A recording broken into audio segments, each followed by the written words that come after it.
Welcome, time travelers, to Debtors in Time, an Echoes of Chaos adventure. I am your keeper of time, Drama VT, and joining me is James's Jams as Ryan's son, Deputy Doughboy as Tucker Ridley, and codename Sapling as Alaina Hayes.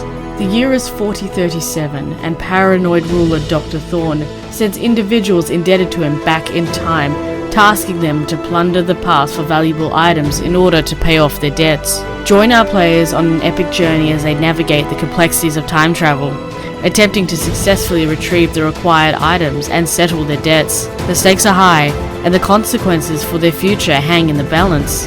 Will they emerge victorious, or will their actions reshape the course of history? All will be revealed in our adventure of Debtors in Time. The year is 4037. And humanity has been enslaved by a deranged scientist and collector, Dr. Ignatius Thorne, who rules with an iron fist over his dystopian world of Numisphera. With the advancements in technology and his insatiable appetite for historical artifacts, Thorne has devised a sinister way to control the masses.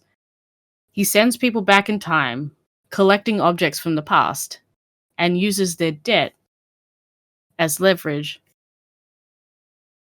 You all owe Dr. Thorne a debt, and he has called you to pay up. So Numisphera is a futuristic city, just as you would imagine in any sci-fi film. Chrome buildings, flying thingamabobs of various shapes, doing various things. It's a wonderfully lush city where technology and nature collide. In the center is the Time Arena, which is where our glorious Dr. Thorne has set up his time travel device to send people back in time. And just on the outside is his magnificent museum, which is full of artifacts from the past. It is in that museum that we find Tucker Ridley. Now, Tucker, you're the keeper of all that is in this wonderful museum. There are things from every time period you could ever imagine. There are bones from T-Rexes. There are bits of spaceships from the Apollo 11. All these amazing, world-changing bits of history. And you get to look after it all. You're the curator. But as much as you would love to feel comfortable where you are amongst all of this history, you've been very nervous as of late. And you're nervous because even while you were showing some people around, giving them a tour, you misspoke about the War of Time, in which our glorious Dr. Thorne so valiantly won by kind of cheating against the rebels who wished to overthrow him. So while you're standing beneath the helm of the Titanic, you're standing there looking at it, you get a tap on your shoulder. And you turn around and you see that it is one of Dr. Thorne's security. And they're dressed in riot gear. And he looks at you and he says, "Are you Tucker Ridley?" I am, yes. And he hands you an envelope. And you've seen these envelopes before. And you know what this means. And he says, "Dr. Thorne has called you to pay your debt. You have been charged with treason." Well, one more thing to add to the museum, I guess. But, all right. And you follow the security guard out. In another part of town, way below all of the shining buildings, in somewhat squalor, we find a small hut, which is the home of Ryan's son. Ryan, you live with your mother. You live in the basement. You live in a very low income area. But that's really not your fault. This was the life imposed to you by Dr. Thorne after your father, John, was part of the rebellion that took place in the War of Time. Your debt is heavy and has affected your life years after that war has ended. You've struggled to find jobs. Your mother has struggled to find jobs, barely make enough or have enough to get by. And your mother, she comes downstairs one day and she knocks on your door and she finds you. What would you be doing on a normal day that she would find you doing? Oh, probably playing on an old, dilapidated computer of some sort. Probably on a hacked internet, as close as you can get to that, because we can't afford internet, and because of the squalor we have to live in. And I'm probably yelling at her, not right now, because I'm in the middle of a raid. And she'd be like, so she'd knock on the door and she'd be like, Ryan, I know I'm not really supposed to disturb you when you're playing your video games, but this is important. There's people here to see you. They can wait. I can't wait. And sort of the same kind of figure in the riot gear would walk past your mother and sort of just grab the back of your chair and sort of spin you around and shove the letter in your face. And will say to you, Thorne would like you to pay your debt. And I am speechless because I've been mostly... Have I gotten previous letters of these? No, you have not. This is the first time. You were under the impression that maybe Thorne would leave you all alone if you kept your head down. And you have been. I'll glance out real quick and I'll be like, almost done in 1 second, and I will go to turn around to finish this raid. And the officer will grab your chair again, spin you around, grab you by the front of your shirt, and pick you up and be like, Thorne wants you to pay your debt now. You're coming with us. Guys, don't kick me for going to AFK. In another part of town, in a large, illustrious library, Alaina, you are sitting, reading some notes for an upcoming test. You're a student, and you're studying really, really hard for this test that's coming up. So you're just book focused, head down. Suddenly, for some reason, you feel like there are eyes on you, and you look up and there seems to be people walking past you, looking at you funny. You're kind of used to people looking at you funny for the way that you dress, and for sort of who you are. You're a little bit of I wouldn't say you were a celebrity, but people do know who you are because of your debt. And your debt is the freedom to dress the way you would like to dress and also be called however you want to be called, which for a lot of people in the city is not a luxury they can have. So you're kind of used to them looking at you funny, but instead of looking at you in a bit of like a scornful or jealous or kind of disgusted manner, you're starting to find that they're looking at you with a bit more pride and hope, and like just kind of like more fondly than they normally have, and that's a little bizarre for you. Would you say anything to anybody, or would you sort of keep to yourself? I would to myself. If someone comes up beside you, it's not an officer, it's just another person, and they'll sort of come up to you and be like, "Are you Alaina? Like the Alaina?" Well, yes, I am. How can I help you? I just wanted to say, like you're amazing. What you're doing, like the way that you're rebelling, it's so inspirational. I appreciate your kind words.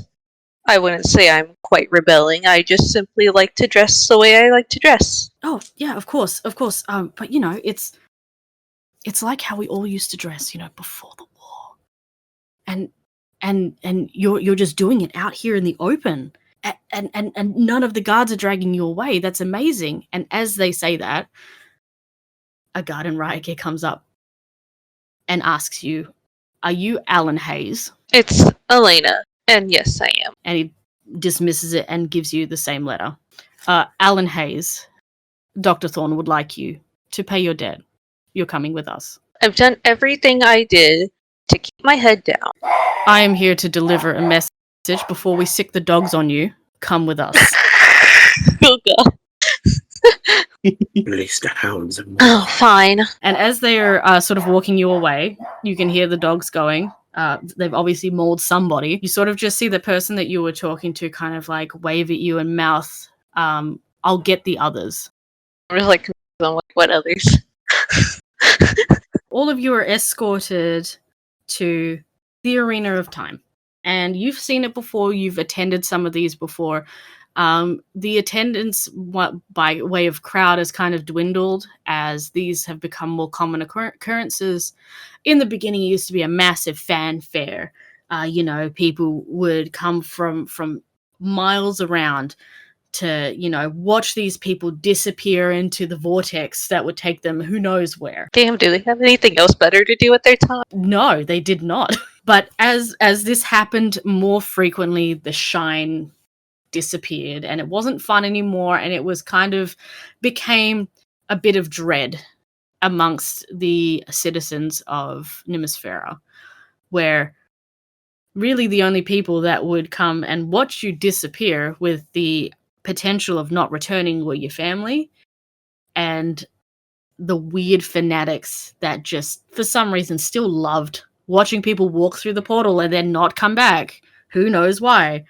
People are weird. So you guys walks like a coliseum, and with a coliseum with a round, basically Stargate-looking portal at the end. So there's a big long walk, and because there's no fanfare and there's no production like there used to be, it's just a long walk. So as you guys make your way towards the portal, do you talk to each other? Do you introduce yourselves? Wait, are you said we're in handcuffs? No, you don't have handcuffs, but if you run, the guards will shoot you. You guys have like dogs sick on you when they grabbed y'all? No, they came and got me at work. It wasn't really much of a walk, I guess, for me. See you, milady. I was got in my mom's basement. I don't know what I did. I don't know what's going on. Why am I the only one who had dogs on them? You smell good, and dogs like smell good stuff. Why are you sniffing me? And I'll just look at the ground and just keep walking. I don't know. Ma'am, you look very familiar. Have I seen you at the museum before? I feel like you would have been there at least once or twice. Oh yes, I love to walk around the museum, especially some of the fashion artifacts. I thought you looked familiar. My name is Alaina. Nice to meet you. My name is Tucker Ridley. I am the curator. Well, was. Am? I don't really know my status anymore. They, kind of just pulled me away from it, but I guess we'll see how this goes. Seems simple enough. Just go back, grab something, and just get back out. It's how it seems to have been for everybody else, hence why I've got some great things to show people. So, we'll see. As you guys approach the large circle at the end of this ridiculously long coliseum, you spot a familiar figure. And this familiar figure doesn't normally come down to do these things anymore. He used to in the beginning because it was his idea. So waiting for you patiently, rocking back and forth on his heels, is Dr. Ignatius Thorne. And his face lights up when you guys walk up. Do you greet him or speak to him? I'm just like in my head, just like, gosh, he's way clearer than I last saw. He's not a very tall man. He's kind of actually quite short. His face is a little gaunt. He's like in his mid-40s. Salt and pepper hair, black beard, kind of like, just a skinny white dude. The man should have got a moisturizer. Seeing as I would have, been taking care of all of his more prized possessions, I imagine I would know him or recognize him a little bit better than the others. Not necessarily recognize him, but be more acquainted with him, I guess. Do you think you would have spoken with him and had a bit of a relationship? I think so. I mean, between taking care of all of his stuff and just constantly, going over all the new things that he brought in from the other wonderful adventurers that have gone out, yeah, I would definitely have a bit of a rapport with him. So I personally would have greeted him upon seeing him, not thinking anything was really wrong. So would you shake his hand, or what would you say to him? Hey, Mr. Thorne, been a little while. got the new things that you added recently, put in the museum. They're all on display. The Game Boy from the early 21st century is a great addition too, by the way. So glad we got that. And as you're speaking, you'll see his jaw tighten, and he'll take a deep breath in and be like, "Yes, Ridley, thank you." Very dismissively. Oh, okay. Well. It kind of looks a little bit like he's pained to see you there. Alaina and Ryan, what about you guys? I have a bit of a disdain for him because of what happened to my dad. Is my dad imprisoned, or did he have my dad killed? Do I even know this? You know that your dad disappeared, presumed dead. In the retellings of the War of Time, it is said that he is dead. Yeah, I don't have much quite to say to him. It's more of in the context of like you would not have expected to see him here. Like you would have attended a few of these occasionally out of curiosity, and less you would have seen him, and you wouldn't have seen him up close. So the fact that he's here, seeing you guys off in particular, would be unnerving, at least. Honestly, like, I'd probably be, like, the least concerned. I was just like, oh yeah, that's the guy who, like, lets me dress like this.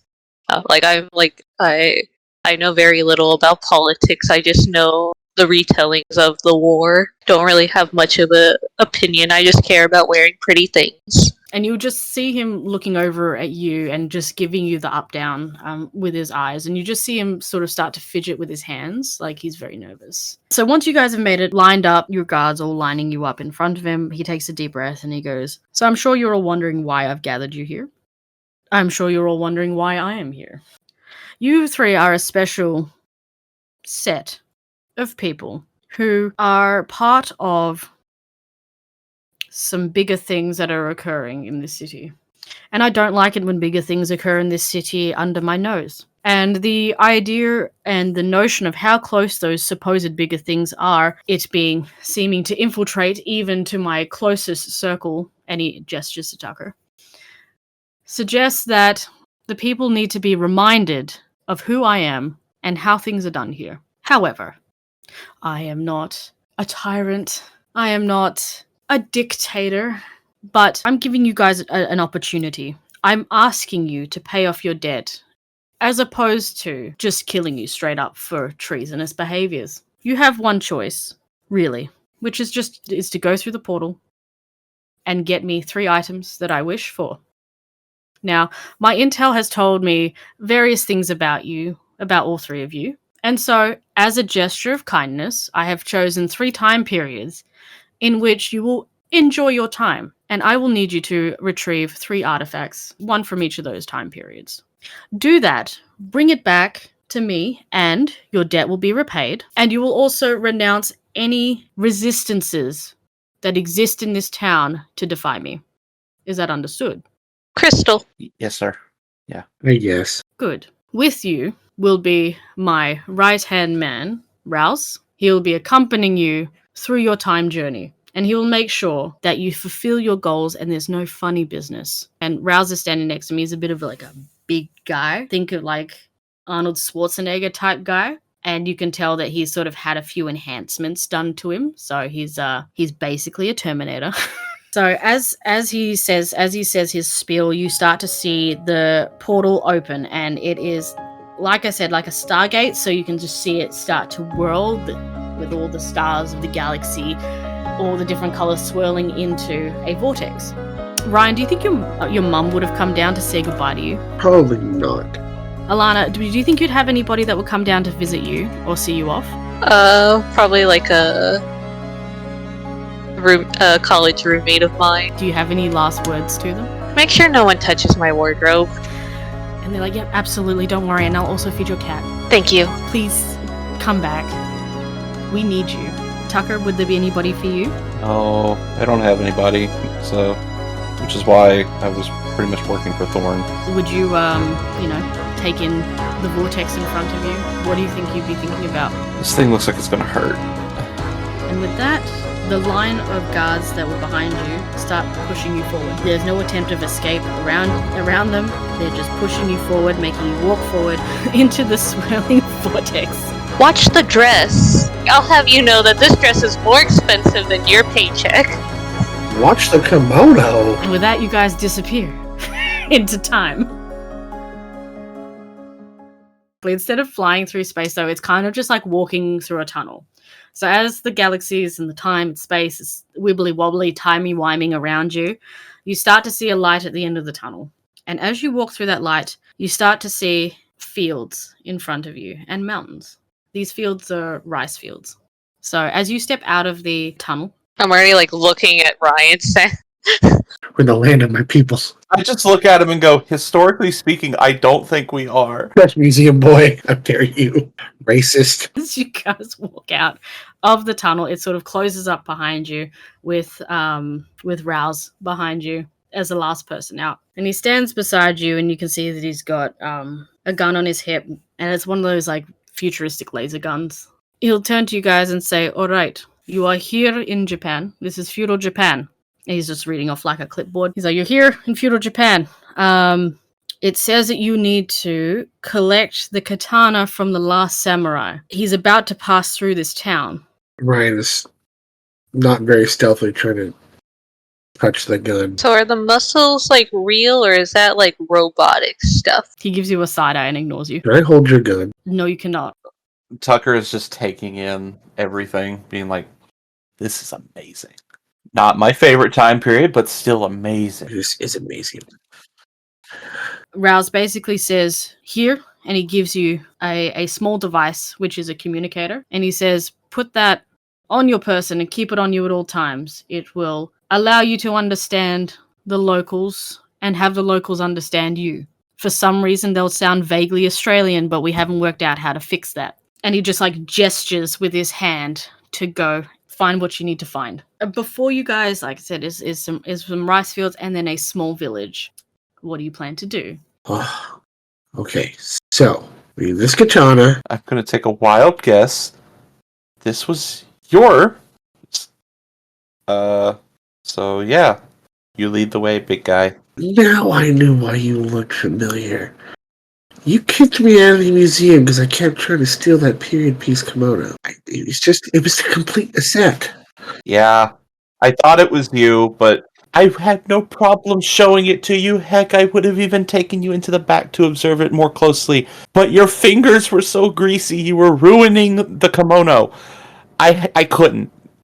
That is pretty blasphemous of you. Thank you. It was. Now. That wasn't a compliment. Oh, and Ryan's son will just like, you know what? No. It was a compliment. He's gonna take it as a compliment. Takes it all in stride, and well, this is my place for us to be. Let's go check out this village. I don't even know if a samurai is the last samurai. There was. Just remember that Blu-ray? Remember what Blu-rays were? Ancient devices. Yes, actually, I do.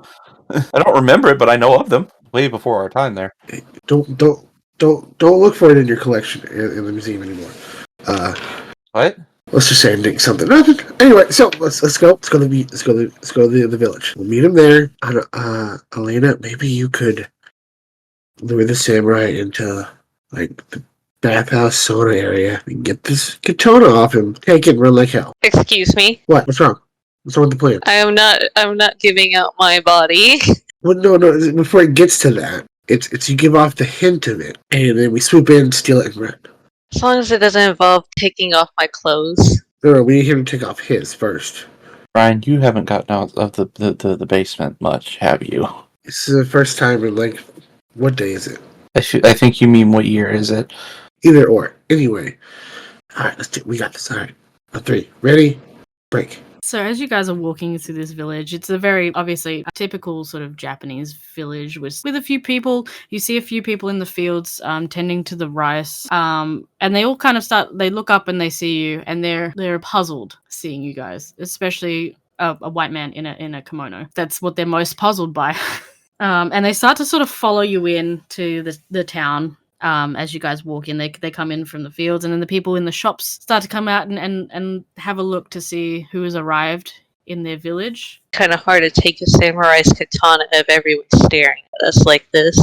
Now, just for everybody's sake here, so you know, I have not turned on this translator thing that we were given. I've just seen so much anime in my mind. I know how to speak Japanese. You gotta be kidding me, right? Mm-hmm. I haven't said this out loud to you, but I'm just as a to set the scene as we're going in. I'm bowing to everybody because I swear that's what I've seen everywhere, and I'm saying hello in very broken Japanese. Oh my god, he's really doing it. Question: Do we all have one of these devices, or just him? No, you all have them. Okay, mine is on, and I hope I hear him just saying the most broken English and Japanese. Nothing makes sense. Oh yeah, mine's been on too. The people that have noticed you, they're muttering amongst themselves. They're like, who are these people? Why are they here? They look like they're foreigners. Are they dangerous? Is this part of the war? And they're just sort of not sure how to approach you. Let's see. Have we made it to are we just now entering, or we made maybe the center of the village, or? I'd say that you've made it about the center of the village. Everyone's looking at us really weird. And it doesn't help that you're not saying anything coherent. Yes, I am. What are you talking about? We can understand. Too much Naruto I've seen? I pirated so much stuff from the past. Did you, by chance, turn on your little, translator? No, why? Well, we did, and nothing you're saying matches up to anything that would make sense. Well, yours is broken. We're trying to fix it. I think you're the one that's broken. But what's the plan here? Because clearly, we look out of place. Some more than others, but we look out of place. Oh, maybe we should go get some clothes. Dress the part. I mean, I'm clearly dressed the part. Mm-hmm. With what money? With what money? I don't... The lady makes a good point. I don't know. I don't know about you guys, but I'm a little reserved about taking anything that I'm not supposed to take, because I feel like these things are kind of set to be taken in some form or fashion. I'd rather not screw up the entire timeline, but... So, how do you propose we go about doing this? Okay, I'll handle this. So, I'm planning on going up to, I want to, go back out to the, farm area and, probably, find, just find someone who's, kind of out in the fields. And I'm going to, go up to them and explain, excuse me, you see, me and my friends here, we were traveling with a entertainment group, and we got separated from them, and we don't want to look so out of place while we try to look for some help. Is there any way you could lend us some clothes that you don't want anymore? Approached a young man. He probably looks about maybe 16, and he kind of just looks up from what he's doing and is perplexed as to how he can understand you. And he says, where are you from? We're from the West. Oh, and he kind of steps back a bit, and he's like, okay, okay, and then he turns to his, what you would assume would be his mum, and says, they must be with the government. And so she looks to you and goes, oh, anything you need, I can give it to you. Well, what do you need? Just some simple clothes, just to make us not look so a sore thumb, if you will. Yeah, of course, and she'll wave you back to sort of her place, which is just one of the small houses that are lining the streets. And obviously there are people that are sort of coming up and looking in the doors and the windows, and she shuts the doors and the windows because she's guessing that you guys would want some privacy. And she says, I have my husband's clothes, and some of my clothes, and my oldest son might be, his clothes might fit you. And he points at Tucker. She points at Tucker. They're in the back. Feel free to pick from those. Thank you so much. We really appreciate it. And then sort of you go around into the room that she beckons to, and they're obviously not well off, being farmers, so you would find clothing that would suggest that very plain, very robust though, to sort of deal with the environment and the jobs that they have to do, so being out in the sun and the cold winters and things like that as well. What do you guys think? What are you guys putting on? I'll just put on just the one of the simple women's work kimonos. Whatever the standard, just simple, I guess, not really lounge clothing, but work clothing up at the sun. Whatever it is, it's actually quite comfortable. Ryan, are you changing out of your kimono? Nope. Shocker. Like, I have a question. How weebish does this kimono look? Tell me how weebish do you think it is? Well, it's not the kimono, it's the fedora. So it's really the fedora that's like ruining. Painstakingly, I will put the fedora in the folds of my kimono, and I'll get a rice hat. One of those, like the Raiden hats. The folds of the kimono. Or it might be the folds of my body. You don't know. I don't think I want to know. Fair enough. So, what does your kimono actually look like, Ryan? Just out of curiosity. So, since we were pretty poor, and I could never afford an actual one, and my efforts were thwarted at the museum to acquire one. It's actually some remnants of an old like silken blanket. So it's a homemade kimono. It's homemade, yes. Yes, and I've had it a while. I've worn it a lot. Yes, it's a bit ratty and greasy. At least it's not in a Katsuki robe. As you sort of walk out, she introduces herself as Mei Ling, and she gestures to Ryan and says, "There should be some clothes back there that would fit you. If you want me to wash the one that you're wearing." He sort of understands what she's saying, and I think he finally decides to turn on the translator. Well, if you haven't turned it on, basically she's pointing at your kimono and like rubbing her hands on her chest, like, dirty. He can't admit failure in front of them. So he'll like discreetly have turned it on and be like nodding, and then oh, okay, all right, this is great. So he hasn't been washed ever. So he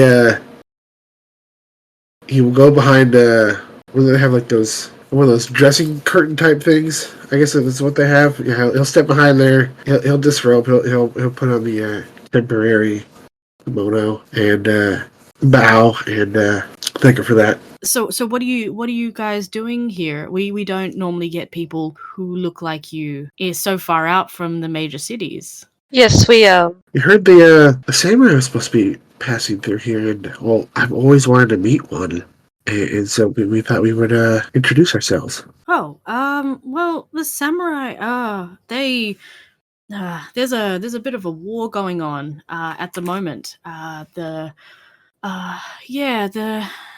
government, the Meijing government, they're how would you say it?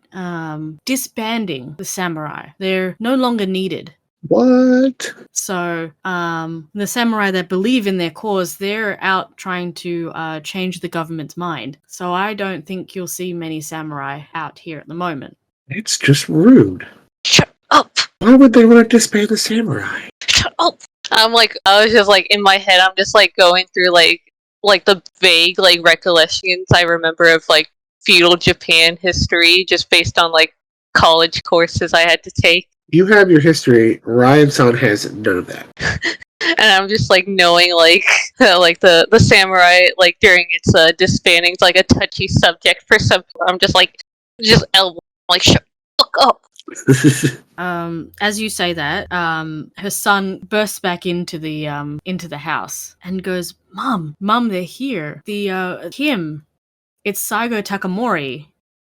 And for the historians in the group, Saigo Takamori is the last samurai. Tom Cruise. You are not meaning Tom Cruise in feudal Japan.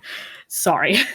And she's like, he's here with the Satsuma students. And sort of as he says that, you start to hear the villagers running to the entrance of the town. So what do you do? Ryan-san will kind of waddle and push people out of the way, and as soon as he clears the house, he will Naruto run to where they're going.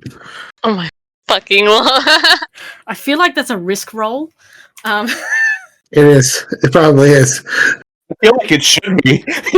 He's not very athletic. It's also his first time attempting it too. Oh my god. So because it's witnessing. People are witnessing you running like that. I'm gonna get you to do a risk roll. As he's rolling, can I just say, I look over at Alaina and I'm like, I thought Thorne banned anime like 20 years ago. How How does he even know this? The only reason I know what this is we have a collection of the original series. How does he know? You had a collection. I mean, he has mentioned that he has pirated things, so I wouldn't put that. That's a good point. That is a very good point. Okay, so does anybody want to give give Ryan-san a devil's bargain? Just out of curiosity. What are you hoping to happen, Ryan, while you're Naruto running? Knowing that you're being watched by everyone. I am hoping to impress the locals. Is the intention for them to maybe possibly think that you're a samurai? Yes. Right. Roll your dice and tell me what you got. So it's just one light, one dark then? That's a failure on the light die. It's a 3. It was a 2 on the dark die. Oh, and you don't want to re-roll. You're right. You're okay, right? Because if you want to re-roll, you just have to add another dark die. Yeah, let's do it. Let's re-roll. Yeah. Well, welcome to Vegas, baby. That's a partial success, but on a dark die. Because it was a tie, because if the dark die is tied with the light die, the dark die still wins, right? Your dark die was a 5. All right, so you caused the first ripple. Then I'm going to shoot you. Oh man, the Japanese are gonna adopt the Naruto run. No, shut up. Yes, yes. Well, I mean, you succeed. The people around you are surprised at how fast a man of your size can run in that style. However, the Naruto run is very much a leaning forward kind of action. So you're leaning forward and running with your arms behind your back. So as you are running, your forward, your top heaviness takes advantage, and you fall forward, tripping over your own feet, and sort of sliding at the feet of the incoming group. Everyone else is really impressed, though. I still beat everybody, though. Everyone's like really impressed. Yeah, they're really impressed because you got there first, and you even beat the small children who are lightning fast. So. They're very impressed. But yes, you have landed face first. Just narrowly missing crushing one of the small children. Alaina, you want to go meet up with him? I mean, I feel like we're the odd ones out now, just standing back here. Yes, give me 1 second. I just I kind of grabbed the clothes I was previously wearing and putting in like a little duffel bag. I'm just like, I'm these babies behind. Not a bad idea. And then, of course, I thank the family once again. And I tell them that I will not forget their kindness. They nod and they smile and because they're still not sure of you, but they're appreciative of your politeness back to them. Yeah, all right, we can go now. Okay, so you guys come out. Ryan-san's face first into the ground at the feet of Saigo. And he looks down at Ryan. Oh boy. Looks at the crowd and goes, "Who is this?" I'm Ryan-san, and I shakily get up off the ground and give him a bow. And one of the villagers sort of goes, is he not one of yours, not one of your samurai? He's dressed the part, and he ran so fast with such speed. I wish to become one, but like you. You wish to become a samurai? Yes. Have you not heard the government is outlawing samurai, and you still want to become one? Garbage schmummerment. Who are they to tell us no? Okay. Can you fight? Can I fight? Yeah. You look like someone who could, how would you say, fight your way to the best cut of meat, but can you fight? Didn't you see him? He messed up that ground real good. He does look down at the hole, the crater that you left. We are marching to Tokyo to discuss with the government about their incorrect decision to disband the samurai. So if you are for our cause, we'll happily have you. I'll get my own sword. Debtors in Time uses the Echoes of Chaos system, created by Tom McGee. You can find him on Twitter at McGeeTD. If you enjoyed our story thus far, feel free to follow us on Spotify. If you would like to listen to our other campaigns, find them all on our card at coolkidsclub.card.co. That's Cool Kids, COOLCIDSCLUB.card.co. You can find myself on Twitter at Hacking Drama. You can find James's Jams at James's Jams. Deputy Doughboy at Boy Deputy, BOI Deputy. And Sapling at Codename Sapling. Don't forget, your debt is due. We'll see you next time for the next installment of Debtors in Time.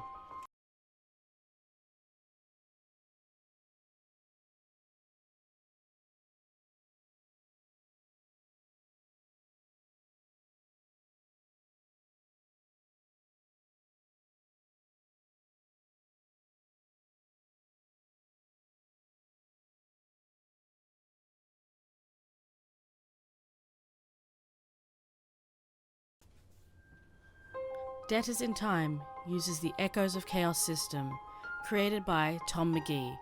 You can find him on Twitter at McGeeTD. If you enjoyed our story thus far, feel free to follow us on Spotify. If you would like to listen to our other campaigns, find them all on our card at coolkidsclub.card.co. That's Cool Kids, COOLCIDSCLUB.card.co.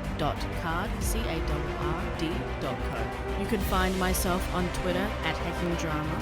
You can find James's Jams at James's Jams.